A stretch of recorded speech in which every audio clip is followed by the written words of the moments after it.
ராதே கிருஷ்ணா. இன்னைக்கு டின்னர் வந்து தவளை அடை பண்ணலான்னு இருக்கேன். இது வந்து ஒரு கப் எடுத்துட்டு இருக்கேன். இது வந்து 240 கிராம். இந்த ஒரு கப்பு தவளை அடைக்கு முதல்ல அரிசியும் கொஞ்சம் நல்ல மிளகு, தோரம்பருப்பு இவ்வளவு போரும். அதை நான் அப்புறம் காமிக்கிறேன் பொடிக்கும் போது. இப்ப அரிசியை முதல்ல தண்ணி விட்டு களைஞ்சு இந்த துணி போட்டு கொஞ்சம் உலர்த்தி ஃபேன் அடியில் வச்சு அப்புறம் அதை உலர்த்தி கொண்டு வந்து காமிக்கிறேன். அப்புறம் அடுத்தது என்ன செய்யலாம் பார்ப்போம். அரிசியை களைஞ்சு நல்லா அலம்பி வடிகட்டி எடுத்துடலாம்.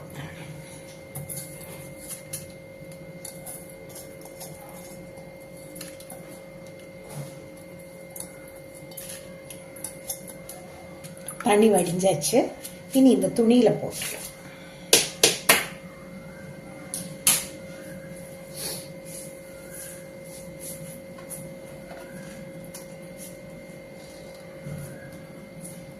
இதை ஃபேனுக்கு அடியில் வச்சு உணர்த்தி கொண்டு வந்து அப்புறமா நம்ம மிக்சியில போட்டு பொடிக்கலாம்.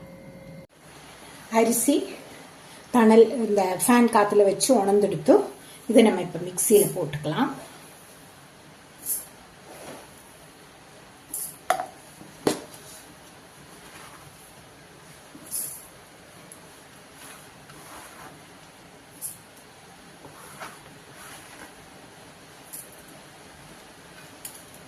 அரிசி உணர்ந்துடுத்துங்கிறது கடையாளம் நம்ம கையில இப்படி தொட்டா ஒட்டிக்காம இருக்கணும், அவ்வளவுதான்.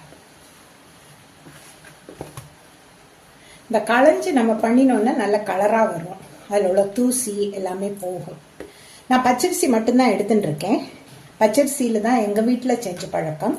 புழுங்கலரிசி பச்சரிசி பாதி, புழுங்கலரிசி பாதி அப்படி கூட பண்ணலாம். ஆனா எங்க வீட்டுல பண்ற அந்த மெத்தட் தான் நான் காமிச்சிருக்கேன். வழக்கமா பண்ற மெத்தட் பச்சரிசி, சாப்பாட்டு பச்சரிசி தான் எடுத்துருக்கேன். இந்த 240 கிராம் கப்பால தானே அரிசி எடுத்துட்டு இருக்கேன். அதுக்கு 1/4 பங்கு 60 கிராம் தோரம்பருப்பு போட்டு, அப்புறம் இதுக்கு எங்காத்துல வத்தல் மிளகா போடுறது இல்லை, நல்ல மிளகு தான். இவ்வளவு நல்ல மிளகு, 1 டீஸ்பூன் நல்ல மிளகு போடுறேன். இது நல்ல சுள்ளுன்னு இருக்கும். காரம் வேணுங்கிறவா, நல்ல காரம் வேணுங்கிறவா வத்தல் மிளகாயும் போட்டுக்கலாம். அப்போ 1 கப் அரிசிக்கு நான் களைஞ்சு உணர்த்திட்டு 1/4 கப்பு தோரம்பருப்பு, 1 டீஸ்பூன் நல்ல மிளகு போட்டுருக்கேன். இதை இனி மிக்சியில ஒரு ஓட்டிட்டு வந்துடுறேன். இதோ மிக்சியில நான் பல்ஸ் மோடில் போட்டு 2 தரம் போட்டு எடுத்தேன். இதோ ரவை மாதிரி இந்த மாதிரி பொடிச்சுட்டா போதும். அரிக்கணுங்கிற தேவையில்லை. இனி அடுத்தது நம்ம இதை இழுப்பு சட்டியில போய் போட்டு கிண்டிக்கலாம். வாணலியில போட்டு கிண்டிக்கலாம். அதுக்கு வாணலிய அடுப்புல வச்சிருக்கேன். இதுக்கு நிறைய எண்ணெய் விட்டுக்கணும், அப்பதான் நல்லா இருக்கும். இப்ப எண்ணெய் விட வேண்டாம். இப்போ உப்புமா மாதிரி கிண்டுறதுக்கு கொஞ்சமா விட்டுக்கலாம். அப்புறம் நம்ம அடை வாக்கும்போது கொஞ்சம் கூடுதல் எண்ணெய் வேண்டி வரும். தாளிக்கிறதுக்கு வெறும் கடுகு, உளுத்தம்பருப்பு, அவ்வளவுதான், வேற ஒன்றும் கிடையாது. 1 ஸ்பூன் கடுகு போட்டுக்கலாம். கடுகு வெடிச்ச அப்புறம் உளுத்தம்பருப்பு போட்டுக்கலாம். இல்லட்டா உளுத்தம்பருப்பு செவந்து போயிடும், கடுகு வெடிக்காது. உளுத்தம்பருப்பு போட்டுக்கலாம். இப்போ 1 ஸ்பூன் உளுத்தம்பருப்பு போட்டுக்கலாம்.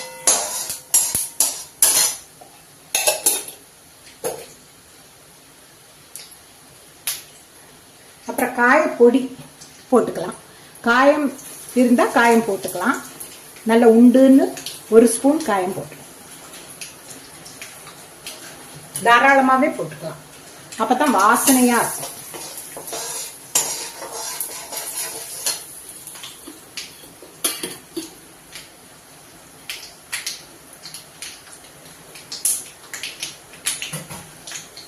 கொஞ்சமா கருவேப்பிலையும்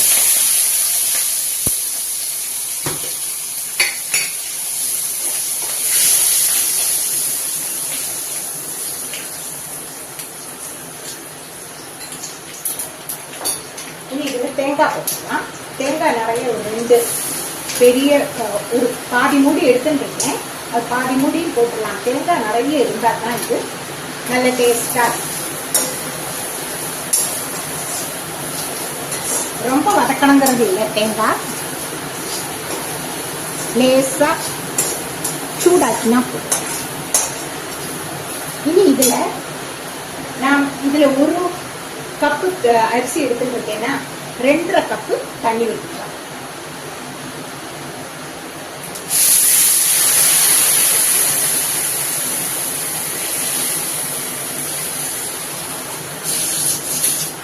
ரெண்டரை கப்பு தண்ணி.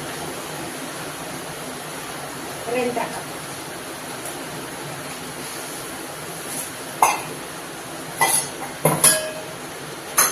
இனி இதுக்கு வேண்டிய உப்பு போட்டுக்கலாம்.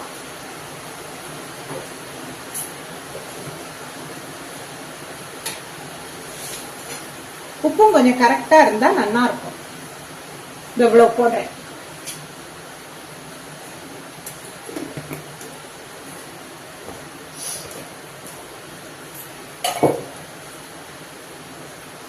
இனி இது கொதிக்கட்டும். இதை போட்டு கிண்டலாம்.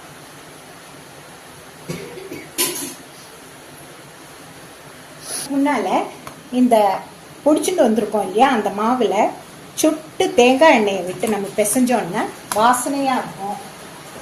அந்த உப்புமாவா கிளறும் போது கட்டி கட்டிக்காம இருக்கும். அவ்வளோதான். இது தேங்காய் எண்ணெய் தான் விட்டுருக்கேன்.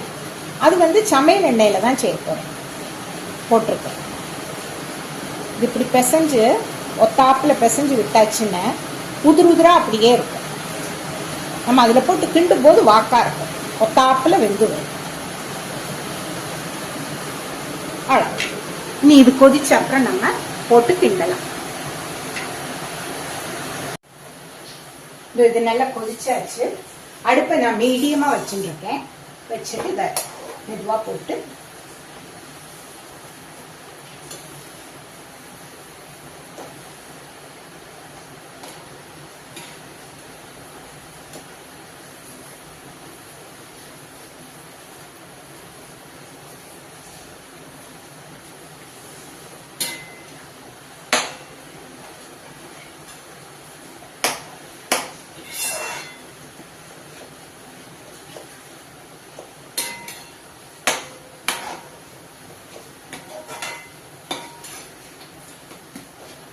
இனி இதை அப்படியே கொஞ்சம் மூடி வச்சுக்கலாம்.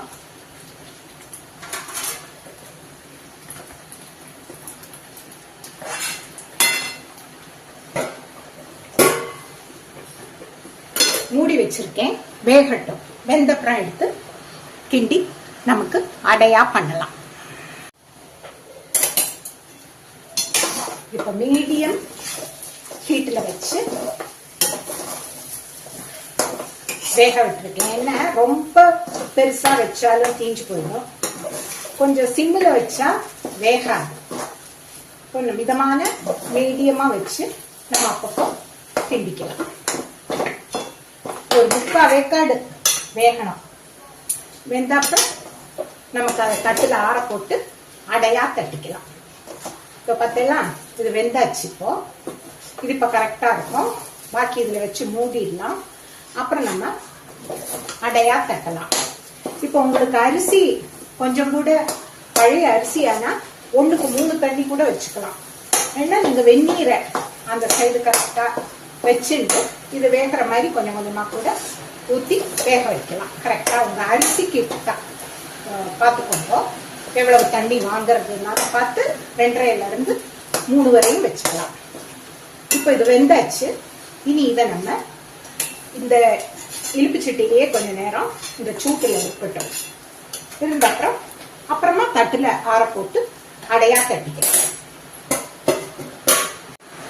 இதோ மாவு நல்ல ஆறி அதை நான் உருண்டையா உருட்டி வச்சுட்டு இருக்கேன். அடுப்புல தோசைக்கல் வச்சிருக்கேன். இதை எப்படின்னா நான் சின்ன சிம்மிலேயே வச்சிருக்கேன். இது அப்படியே கையால பார்த்து தட்டிக்கணும். சுட்டுடாம பிகினர்ஸ் ஒரு இலையில வச்சு கட்டிக்கலாம். அப்புறம் இதுக்கு சுத்தி எண்ணெய் விட்டுக்கலாம். இதுக்கு ரொம்ப உண்டுன்னு எண்ணெய் விடணும். அந்த எண்ணெயில தான் நல்ல முறுமுறுன்னு 2 கோல்டன் ப்ரௌன் ஆகும்போது 2 சைடும் திருப்பி போட்டு எடுக்கணும்.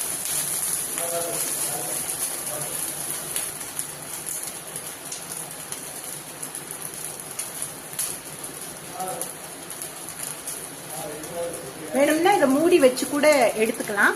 ஆனால் பரவாயில்ல, நான் மூடாமையே நல்ல கோல்டன் ப்ரௌன் இந்த சைடெல்லாம் கோல்டன் ப்ரௌன் ஆகும்போது எடுத்து திருப்பி போட்டு மெதுவாக எடுத்துடலாம். அப்படி ஒரு 2 அடை பண்ணிட்டு அப்புறம் பூரா அடையும் பண்ணிட்டு காமிக்கிறேன்.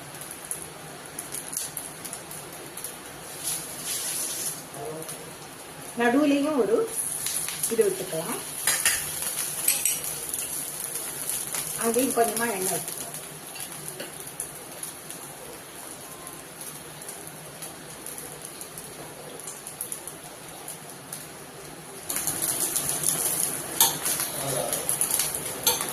மெதுவா திருப்பி போட்டு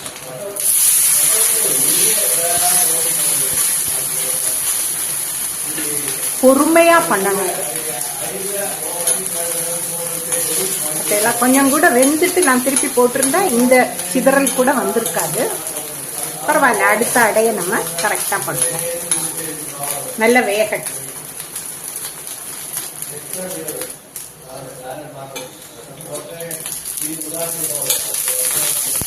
மெதுவா இனி அடுத்த அடைய போட்டுக்கலாம்.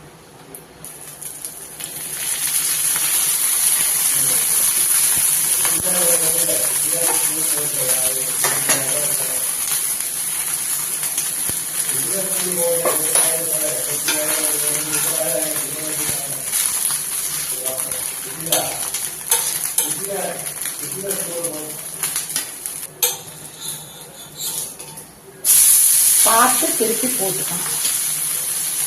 ரொம்ப கேர்ஃபுல்லா பார்த்து திருப்பி போட்டுக்கணும். திருப்பி போட்டு ஒரு அரை ஸ்பூன் எண்ணெயும் இப்படி எல்லா அடையும் பண்ணிட்டு நான் காமிக்கிறேன். இதோ எல்லாமே போட்டு எடுத்தாச்சு. இதோ எல்லா உருண்டையும் நான் போட்டு எடுத்தாச்சு. ரொம்ப பொறுமையா சிம்மில் வச்சு வேக வைக்கணும். ஒரு அடைக்கி குறைஞ்சது ஒரு 10 நிமிஷமாவது ஆகும். திருப்பி போட்டு ஒரு 10 நிமிஷம், அவ்வளோதான். நம்ம தவளை அடை தயார். தொட்டுக்கிறதுக்கு காலம்பரை செஞ்ச குழம்பே இருக்கு, சாம்பார் இருக்கு, முருங்கைக்காய் சாம்பார். அது தொட்டுண்டு சாப்பிடலாம். வாழ்க வளமுடன். நன்றி, வணக்கம்.